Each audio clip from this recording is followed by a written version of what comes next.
বিদ্যালয়ের বার্ষিক ক্রীড়া প্রতিযোগিতার একটি অন্যতম চমৎকার পর্ব হচ্ছে বহিরাগত ছেলেদের 1500 মিটার দৌড় প্রতিযোগিতা। এখানে 1500 মিটার দৌড় প্রতিযোগিতায় বেশ কয়েকজন ছেলে অংশগ্রহণ করেছে। তারা দৌড়াচ্ছেন, খুবই চমৎকার। আজকের এই রৌদ্রোজ্জ্বল পড়ন্ত বিকেলে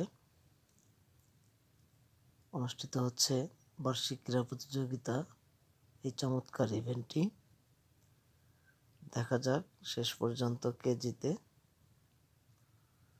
আসলে 1500 মিটার দৌড় প্রতিযোগিতায় মাঠে মোট পাক দিতে হবে 8টি।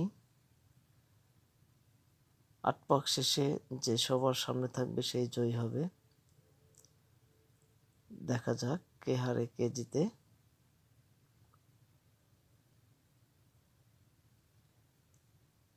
একেবারেই শেষের দিকে,